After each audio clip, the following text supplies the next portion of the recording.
방주에서 나온 노아의 아들들은 셈과 함과 야벳이며 함은 가나안의 아버지라.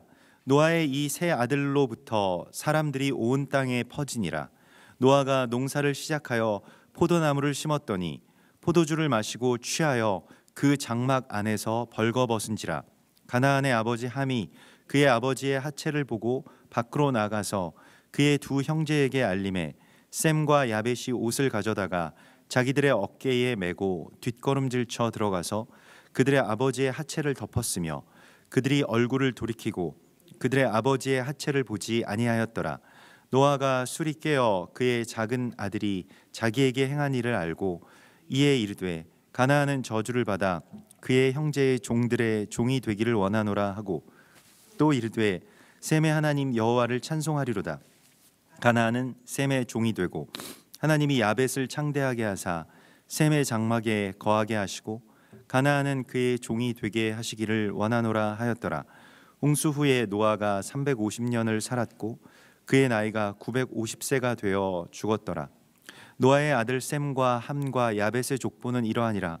홍수 후에 그들이 아들들을 낳았으니 야벳의 아들은 고멜과 마곡과 마대와 야완과 두발과 메색과 디라스요. 고멜의 아들은 아스그나스와 리밧과 도갈마요. 야완의 아들은 엘리사와 달시스와 기띔과 도다님이라. 이들로부터 여러 나라의 백성으로 나뉘어서 각기 언어와 종족과 나라대로 바닷가의 땅에 머물렀더라. 함의 아들은 구스와 미스라임과 붓과 가나안이요. 구스의 아들은 스바와 하율라와 삽다와 라아마와 삽드가요.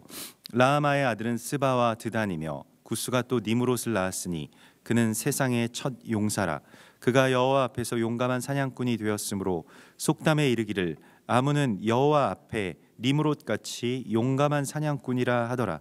그의 나라는 시날 땅의 바벨과 에렉과 악갓과 갈레에서 시작되었으며 그가 그 땅에서 아수르로 나아가 니느웨와 르호보딜과 갈라와 및 니느웨와 갈라 사이에 레센을 건설하였으니 이는 큰 성읍이라. 미스라임은 루딤과 아나밈과 르하빔과 납두힘과 바드루심과 가슬루힘과 갑도림을 낳았더라. 가슬루힘에게서 블레셋이 나왔더라. 가나안은 장자 시돈과 헷을 낳고 또 여부스 족속과 아모리 족속과 기르가스 족속과 히위 족속과 알가 족속과 신 족속과 아르왓 족속과 스말 족속과 하맛 족속을 낳았더니 이후로 가나안의 족속이 흩어져 나아갔더라. 가나안의 경계는 시돈에서부터 그라를 지나 가사까지와 소돔과 고모라와 아드마와 스보임을 지나 라사까지였더라. 이들은 함의 자손이라. 각기 족속과 언어와 지방과 나라대로였더라. 셈은 에벨의 온 자손의 조상이요 야벳의 형이라.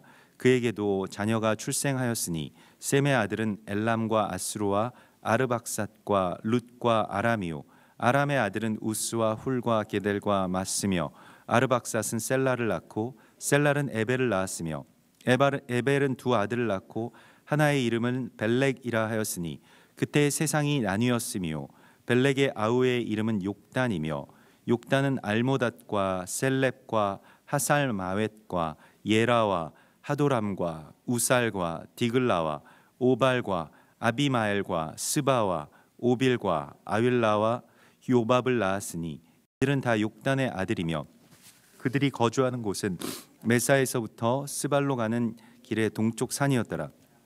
이들은 셈의 자손이니 그 족속과 언어와 지방과 나라대로였더라.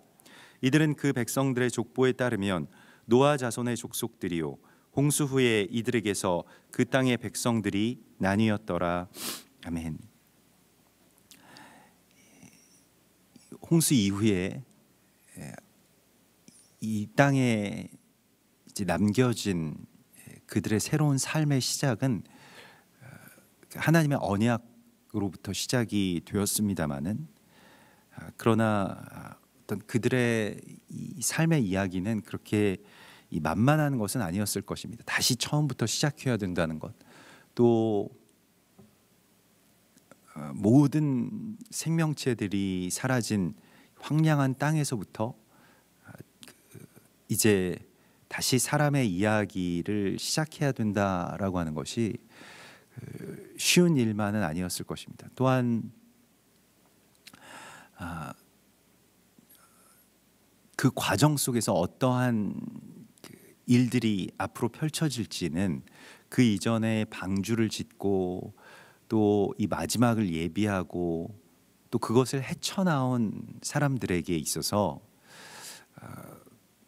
어떤 새로운 소망과 또 거기에 대한 어떤 사명으로 이렇게 가득 차서 다음 단계로 나가면 참 좋겠는데, 우리가 그러한 일들을 겪고 나게 되면 우리도 흔히 어떤 트라우마라고 이야기를 하기도 하고 또 때론 개인적으로는 상처라고 그렇게 말하기도 하는 그런 일들을 겪고 난 다음에 사람이 조금 왜곡되는 또 어떤 그 충격과 상처로 말미암아서 이 사람의 생각이나 행동이 조금 이해할 수 없게 나타나는 어떤 그러한 모습도 우리가 보게 됩니다. 노아가 오랫동안 외롭게 방주를 지었던 노아가 실제로 이 하나님의 말씀이 실제로 성취되는 것을 보았고, 또 그 실제의 성취라고 하는 것이 온 생명체들이 다 수장되는 것을 보고 또 경험하고, 또 마침내 그 끝에서 살아남은 자의 어떤 그러한 이 고통을 또한 우리가 느낄 수가 있습니다. 물론 살아남아서 다행이기도 하고 감사한 일이기도 하고, 또 하나님께서 맡겨주신 이 사명을 향해서 더 힘을 내어서 나아가면 참 좋겠습니다마는, 사람의 그 분량이라고 하는 것이, 어떤 한계라고 하는 것이 이제 그렇게 자기 자신을 연약하게 만들고 또 더 이상 나아가지 못하게 하는 경우도 많이 우리가 보게 됩니다.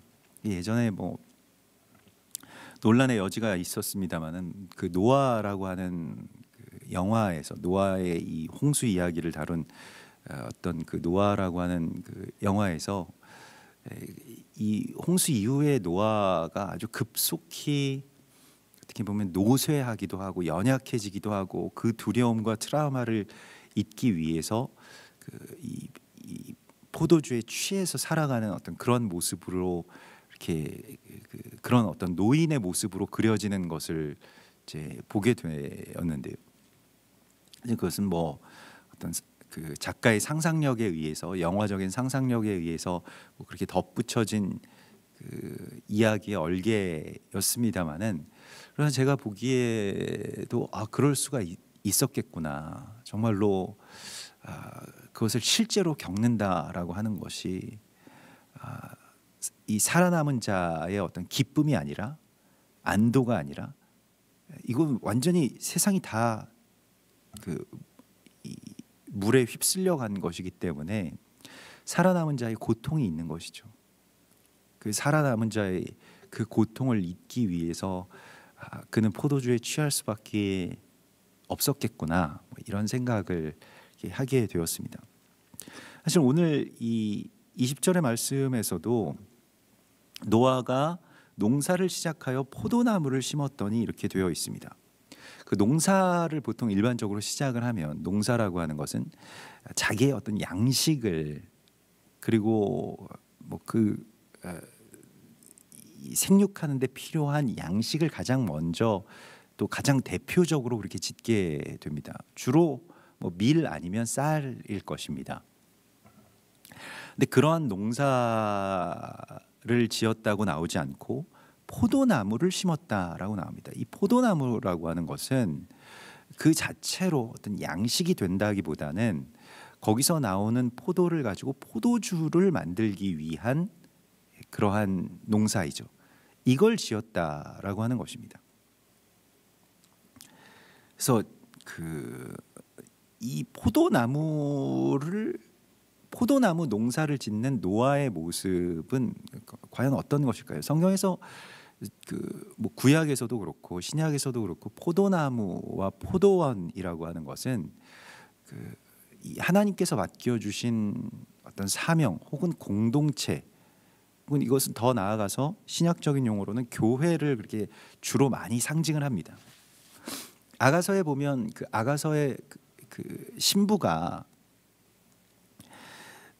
이런 고백을 하는데요. 내가 햇볕에 쬐어서 거무스름할지라도, 아가서 1장 6절의 말씀인데, 흘겨보지 말 것은 내 어머니의 아들들이 나에게 노하여 포도원 지기로 삼았음이라.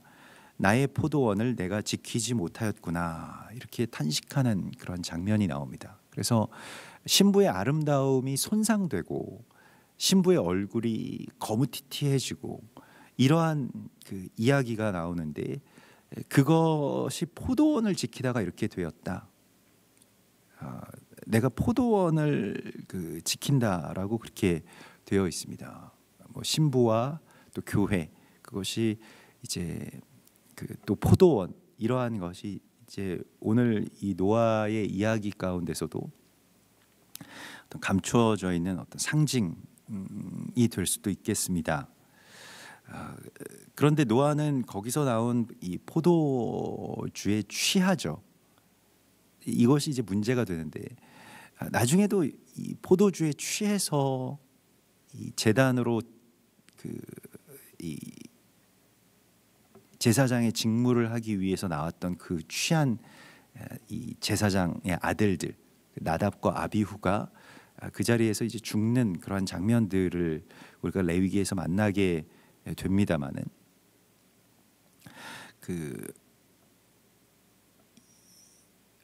포도주라고 하는 것이 이제 하나님께 드리는 어떤 거룩한 관제의 제사, 또 하나님께서 사람에게 이 충만하라고 주시는 그 은혜의 어떤 그러한 통로가 되는 것인데, 그래서 예수께서도 내 잔을 마시라라고 말씀을 하시죠. 이 잔을 마시고 이 포도주를 마시라라고 말씀을 하시죠.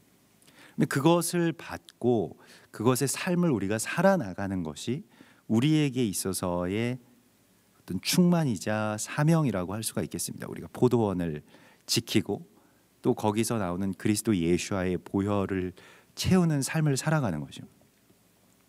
근데 이것이 반대로, 이것이 우리에게 힘을 북돋워주고 또 우리가 주님께로 더 가까이 나아갈 수 있도록 우리를 이끌고 하면 좋겠습니다마는, 여기서 포도주를 마시고 취했다라고 21절에 보면 나오는데요. 이 샤카르라고 하는 이 취했다라고 하는 것은 아주 잔뜩 이 취해서 완전히 이제 역전된 상태를 의미합니다. 이사야서 29장 9절에서 보면 이스라엘 백성들의 취함이 포도주로 말미암음이 아니며 그들의 비틀거림이 독주로 말미암음이 아니니라라고 말씀을 하십니다. 그러면서 이사야서 51장 21절에 그러므로 너 곤고하며 포도주가 아니라도 취한 자여 이 말을 들으라. 보라, 내가 비틀거리게 하는 잔, 곧 나의 분노의 큰 잔을 내 손에서 거두어서 내가 다시는 마시지 못하게 하리라라고 말씀을 하십니다. 우리가 이사야서 51장에서는 이것을 분노의 큰 잔이라고 그렇게 말씀하시고 있는데요. 뭐 분노에 취한다 이러한 것을 우리가 이 술 취함과 연결시켜서 잘 생각하지는 않습니다만은, 그러나 이사야서는 이 취한다라고 하는 것이 어떤 것에 완전히 묶이는 생각 혹은 다른 것에 빠져서 거기에서 계속해서 중심을 잃고 제대로 하나님과 걷지 못하는 그러한 상태를 이제 그렇게 나타내고 있습니다.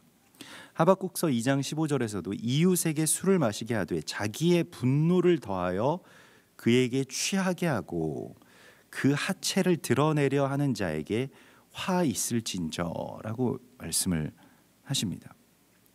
그래서 분노의 잔에 취한다. 이렇게 이 오늘날의 세상의 모습이 이 사람들이 다 화가 나 있고 또 누군가를 죽이고 싶어하고 분노에 취해 있고, 그 분노가 굉장히 정당하고 혹은 더 나아가서 아주 필연적인 것이라고 생각하는, 그러니까 이 분노를 통해서 다른 오늘 여기에서는 그 아비의 하체를 이제 드러내는 그 이야기와 이것이 연결이 되는데요. 이 무엇에든지 아무튼 그 취한다라고 하는 것은 내가 쾌락에 취하거나 혹은 다른 어떤 감정에 취하거나 누군가를 향한 어떤 분노, 어떤 것에 대한 어떤 증오, 그러한 것이 나를 취하게 할 수 있다라고 하는 것을 우리가 분명하게 알아야 합니다. 그래서 성경에서 이 술을 마시지 말라고 말씀을 하시진 않았죠. 술에 취하지 말라고 말씀을 하시죠. 그러니까 무엇이든지, 그러니까 술이라고 하는 것은 하나님께서 주신 일종의 예배의 도구일 수도 있고, 그 자체는 좀 중립적인 것보다 조금 더 이 선하고 귀한 것으로 여겨집니다. 그런데 그것을 하나님이 주신 어떤 분량, 또 하나님께서 허락하신 어떤 그러한 것들을 넘어서서 이제 거기에 완전히 나 자신이 삼켜져 버리게 되면, 흔히 예전에 그런 말들이 있지 않았습니까? 사람이 술을 마시는 것이 아니라 술이 사람을 마시는 단계가 온다. 그래서 그것에 대해 음주의 경각심을 그렇게 일깨워주는 어떤 그런 말이 있기도 했는데요. 마찬가지로 분노라고 하는 것이, 우리가 어떤 것에 대해서 분노하게 되면 그것을 바로잡고 또 나 자신을 돌아보고 이렇게 되면 거기 분노에 취하는 것이 아니죠. 그러나 그걸 넘어서게 되면, 그냥 분노에 내가 사로잡히게 되면, 이사야서와 하박국서에서는 그것이 다 분노의 잔해에 취한다라고 이렇게 말씀을 하시고 있는데, 그저 그 분노가 사람들을 맹목적으로 이끌어가는 것을 보게 되죠. 예전에 중국에서 일어났던 그 문화혁명 당시의 홍위병들의 모습이나, 또 오늘날의 어떤 아주 맹목적인 어떤 판단이나 생각이나 이 사려라고 하는 것이 없이 그냥 맹목적으로 어딘가에 취해서 이렇게 따르는 어떤 그런 모습과도 연결이 되는데요. 에베소서 5장 17절에서는 이 술 취함에 대해서 이렇게 말씀하고 있습니다. 그러므로 어리석은 자가 되지 말고 오직 주의 뜻이 무엇인가 이해하라. 술 취하지 말라. 이는 방탕한 것이니 오직 성령의 충만을 받으라. 이렇게 말씀을 하십니다. 술에 취한다라고 하는 것은 자기 생각에 취하고, 자기 분노에 취하고, 자기 의에 취하고, 자기 종교에 취하고, 자기 사역에 취하고, 이렇게 되어 버렸을 때 주님의 뜻이 무엇인지에 대한 것은 이제 없고, 그 외에 어떤 다른 것, 우리를 취하게 하는 어떤 다른 것들에 취하지 말라고 말씀을 하십니다. 성령의 충만함을 받아서 주님의 뜻이 무엇인지를 늘 묻고 주님의 뜻에 늘 순복하겠습니다라고 하는 그 겸손한 마음으로 하나님 앞으로 나오라고 말씀을 하시고 있습니다. 오늘날 이 세대가 정말로 분노의 잔에 취한 것 같이, 또 요한계시록에서는 교회가 그렇게 어떤 세속의 어떤 그 쾌락 혹은 돈과 권력 이런 것에 취해서 비틀거리는 그런 모습으로 그려지기도 합니다. 노아의 취함이라고 하는 것이 우리가 보기에도 당대의 완전한 자고 하나님께 늘 순종했던 자의 어떤 연약한 이면들을 보게 되는 것이고, 사실은 레위기서에서도 그 거룩한 그 제사장을 세우는 그 레위기의 이 제사장 이야기의 정점에서 그의 아들들이 취해서 그 이 성막 안에서 제사장의 위임식 기간 가운데 하나님께 다른 불을 그렇게 드리는, 다른 불을 드린다라고 하는, 우리가 이 불과 분노를 이제 또 같이 생각을 할 수가 있겠는데요. 그렇게 그 어떤 취함에 대해서 하나님의 생각을 이해하지 못하고 하나님의 생각에 주의하지 않고 자기 생각에 취하고 자기 분노에 취하고 자기 의에 취하는 것을 경계하라고 말씀을 하십니다. 그럼 어떻게 경계하느냐? 먼저는 시와 찬미와 신령한 노래로 이렇게 나와 있죠. 시와 찬미와 신령한 노래로 어떻게 이야기를 합니까? 서로 화답하며, 이게 함께 이 노래를, 이 노래라고 하는 것을 우리가 잘 부르려면 상대방의 소리를 들으면서, 처음에는 자기 소리가 들려야지 이제 연주를 할 수 있는데, 이 예배팀 같은 경우에도 제가 오랫동안 그 예배팀을 연습도 하고 또 그렇게 사역도 하다 보니까 이제 자기 소리가 그렇게 중요한 것이 아니라고 하는 것을 알게 됩니다. 그냥 이 다른 사람들의 소리, 다른 형제 자매들의 그 소리와 조화를 이루는 것이 중요하다는 것이죠. 그래서 서로 화답하며 서로 감사하고 기뻐하고, 이것이 이제 우리가 이 분노의 잔에 취하지 않고 또 세상이 우리 가운데 요구하는 어떤 그러한 잔에 취하지 않고, 또 이것이 우리가 그 의에, 또 교회가 갖고 있는 어떤 사명, 의, 그것이 그 어떤 적당함을 넘어서서 그보다 더 많다라고 한다면 이제 그것은 우리가 취하게 되는 것이죠. 그래서 범사에 우리 주 예수 그리스도의 이름으로 항상 아버지 하나님께 감사하며 찬송하고요, 또 감사하고요, 그리고 그리스도를 경외함으로 피차 복종하라, 이렇게 되어 있습니다. 그러면서 피차 복종하는 그 관계에 대해서 아내들이여 자기 남편에게 복종하기를 주께 하듯 하라, 자녀들이여 부모들에게 복종하기를, 이런 그 복종에, 피차 복종하는 것에 대해서 말씀을 하십니다. 그러면 취한다라고 하는 것이, 다시 이제 거슬러 올라가면 술 취한다라고 하는 것이 무엇일까요? 피차 복종하지 않는 것입니다. 자기 생각에 취해 있기 때문에 다른 사람들이나 심지어는 하나님의 생각도 별로 이렇게 크게 영향을 주지 않죠. 듣고 싶은 말만 듣고, 하나님의 말씀도 그 자기 안에서 그냥 찾고 싶은 말씀만 찾아서 듣는 것이죠. 오늘날에는 그러기가 훨씬 더 쉬워졌습니다. 그래서 취한다라고 하는 것은 그것을 통해서 내가 어떤 이 만족을 얻는 것을 넘어서는 그런 이야기가 되겠는데, 우리가 무엇에 취하는가라고 하는 것에 대하여서 성경은 우리에게 이것을 경계하고 취하지 않기 위해서 하나님 앞에 늘 시와 찬미와 신령한 노래들로 함께 화답하면서 나아가고 서로 감사하고 또 서로에게 복종하는 그러한 삶을 살아가라고 말씀을 하십니다. 우리가 이 포도주를 다루는 제사장들이 취하기가 쉽겠죠. 그러니까 노아가 포도나무를 심었을 때에는 포도주를 원래 마시기 위해서 심었다라기보다는 무언가 어떤 신령한 이 사명에 대한 그 시작점을 두고 있는 것으로 보입니다.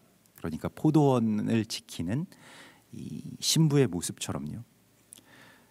그러나 거기에서 나온 포도주로 인하여서 그는 점점 취해가게 되죠.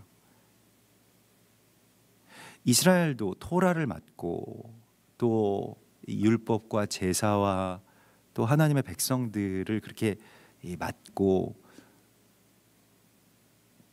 또 그 사명과 또 그러한 말씀 가운데에 온전하게 살아가는 그 하나님의 백성이 되면 참 좋았겠습니다마는, 그런 무언가 그것이 자신들을 삼켜버린 상태가 되었다라고 하는 것을 잘 깨닫지 못했죠. 이 예수와께서 오셨을 때 사람들은 이미 이 율법에 취한 상태였습니다. 그러니까 율법이라고 하는 것은 굉장히 선한 것인데 율법에 취하게 되면 어떻게 될까요? 폭력성을 띠게 되죠. 예수아를 죽이고 싶어하고,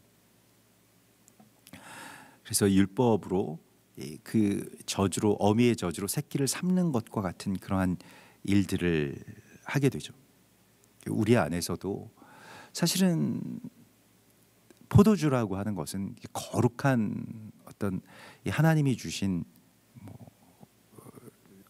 보면 그런 그 선물이자 또 하나님께서 주신 사명이자 또 음료인데, 이것을 넘어서는 어떤 일들을 지극히 경계하라고 말씀을 하십니다. 그리고 포도주를 마시고 취하여 그 장막 안에서 이제 벌거벗게 되는데요. 이 벌거벗었다라고 하는 것에 대해서 하박국서에서도 그러한 말씀이 나오고 있죠. 그 하체를 드러낸다라고 하는 것이요. 그러니까 그 수치가 이제 드러난다라고 하는 것인데, 이것이 굉장히 좀 어떻게 보면 우리에게는 굉장히 좀 당혹스러운 이야기인데, 술에 취해서 하체를 드러낸 그 아버지를 보는 이 아들들의 반응들을 오늘 하나님께서 우리에게 주목하라고 말씀을 하십니다. 그리고 우리가 잘 아는 바와 같이 그 함과 가나안이 저주를 받게 되는 이야기, 또 셈이 축복을 받게 되는 이야기와 연결이 되죠. 그래서 실은 이것은 뭐 몇 가지의 아주 중요한 이야기들을, 또 메시지들을 담고 있다고 보여집니다. 그 아버지의 수치를 드러내는 아들의 이야기, 그것은 흔히 뭐 서양에서는 이것이 이제 그 아버지를 죽이는 이야기로 그렇게 나타나죠. 또 아버지의 그 하체를 드러냄으로써 오늘날 뭐 세상의 어떤 분노라고 하는 것이 그 아버지의 하체를 드러내는 것과 깊은 관계가 있는 것처럼 여겨집니다. 그렇게 보입니다. 그러니까 이 아버지를 죽이고 이 왕이 된 뭐 오이디푸스처럼요. 그렇게 이 세상이 그 이전 세대를 늘 학대하고 학살하고 또 그들의 수치를 이 만천하에 드러내서 우리가 의롭다라고 이야기를 하는 것인데, 나중에 알고 보니까 그것이 실은 내 아버지의 모습이었다는 것이죠. 나의 어머니의 모습이었다라고 하는 것이죠. 그리고 더 괴로운 일은 무엇인 줄 아십니까? 나도 그러한 수치를 드러내는 아버지로, 또 그러한 존재로 그렇게 되어버리는 자기 자신을 보게 됩니다. 그 아들은 아버지를 닮게 되어 있기 때문에요. 굉장히 어떤 비극적인 뭐 그리스 비극을 우리가 보지 않더라도 오늘 이 말씀 안에서 그것을 보게 되죠. 또 다른 두 번째의 어떤 이면적인 그 메시지가 있습니다.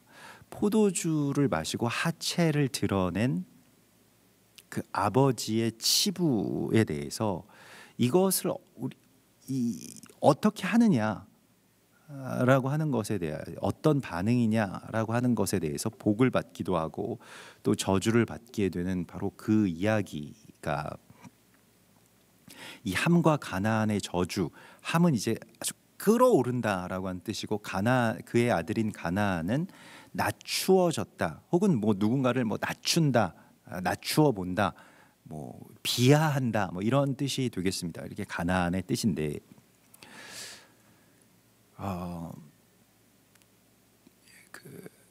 여기서 뭐 몇 가지의 메시지 가운데서 한 가지는 이 예수와의 십자가 사건과 교회의 모습을 이 안에서 보게 됩니다. 예수님의 십자가의 이 처형은 물론 그게 어떤 고통의 처형이기도 하지만, 십자가형의 가장 괴로운 점은 무엇이냐면 사람들에게 그 치부를 드러낸 채로 매달려 있어야 된다는 것이었습니다. 그러니까 그것은 치부를 드러내는, 그 하체를 드러내는 형이기 때문에 사람이 고통보다 더한 어떤 수치심, 그리고 그것을 막 비웃는 사람들, 그저 지나치는 어떤 사람들, 뭐 이런 사람들 속에서 그저 쓸쓸하게 계속해서 아주 오랜 시간 동안 욕을 보면서 죽어가는 그러한 형이죠. 그게 십자가입니다. 그러니까 하체가 드러나는 바로 그 이야기죠. 포도주에 취해서 하체가 드러난다라고 하는 것은 다른 의미로는 예수 십자가와 또 교회가 계속해서 흘리고 있는 어떤 십자가에 대한 이야기이기도 합니다. 근데 이것에 대하여서 그냥 일차적으로 이러한 일들에 대하여서 잘 깨닫지 못하면, 그러니까 그냥 형벌을 받아서 마땅히 죽어야 될 죄인이 죽는구나, 심판받아야 될 이스라엘이 심판받는구나, 파멸되어야 할 교회들이 파멸당하는구나, 이런 식으로밖에는 생각을 할 수가 없게 된다는 것입니다.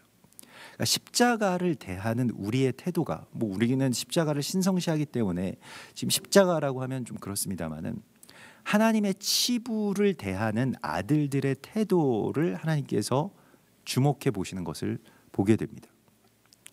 오랫동안 주님의 치부는 이스라엘이었죠. 이스라엘이 죄를 범죄한 것은 맞습니다. 이스라엘이 하나님을 온전하게 섬기지 못하고 우상을 숭배한 것은 맞습니다만은, 그것은 또한 하나님의 치부와 같은 그러한 장면이죠. 그래서 우리가 그걸 드러내고 뭐 거기에 대해서 분노하고 그것에 대해서 함께 심판하는 것은 하나님의 뜻이 아니라는 것입니다. 노아가 술에 취해서 자신의 하체를 드러내고 있다라고 하는 것은 조금 뭐 좋지 않은 쪽과 또 혹은 이 감추어진 어떤 이면의 이야기들을 두 가지를 함께 생각하게 합니다.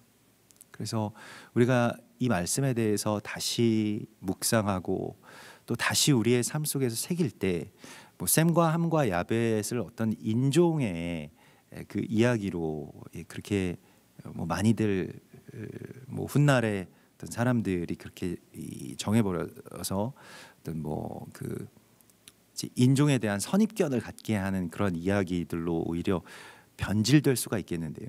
우리 안에 그 함과 가나안, 그러니까 나를 끌어오르게 하는 것, 사실 그것이 나를 취하게 하는 것이죠. 그 수치는 실은 내가 드러내고 내가 분노하고 내가 이렇게 비판했던 그 수치는 사실은 나의 치부와 연결되어 있다는 것입니다. 그래서 오늘날에도 뭐 누군가를 막 비판하고 뭐가 잘못됐다라고 하는 그 사람들도 사실 나중에 조사해 보니까 그런 치부가 있더라는 것이죠.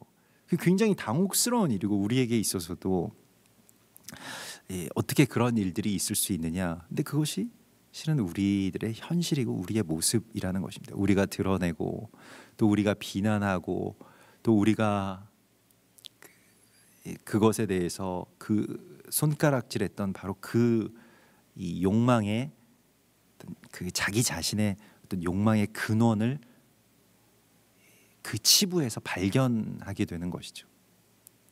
그것에 대해서 우리가 어떻게 할 거냐, 뒷걸음질 쳐 들어가서 그것을 다시 덮는 그 예배자를 하나님께서 오늘 찾고 계십니다. 우리가 많이 여기저기에 분노합니다. 사람들이 다 분노에 있고, 내 편이 아니면 다 너는 남의 편이구나, 너는 이쪽이 아니니까 아마도 저쪽이겠구나, 이렇게 생각하는 어떤 그러한 정말로 왜곡된 시대에 우리가 살아가고 있습니다. 이 시기 가운데 우리가 어떻게 해서든 다시 뒷걸음질 쳐서 그 겉옷을 들고 그것을 덮기 위해서 장막 안으로 들어가는 이 셈과 같은 그러한 예배자가 되라고 말씀하십니다. 교회가 서 있는 이유가 바로 이것 때문입니다. 우리는 이스라엘이라고 하는 하나님의 치부, 그 아버지의 수치를 덮는 자들로 서는 것입니다. 사람들이 이스라엘에 대해서 손가락질하고 욕하고 저주하고, 이스라엘이 어떤 짓을 저질렀는지 아느냐, 그것에 대해서 왜 밝히지 않느냐, 누가 어떤 잘못을 했는지 아느냐, 뭐 어떤 정치인이 누가 뭐 어떻게 했는지 아느냐,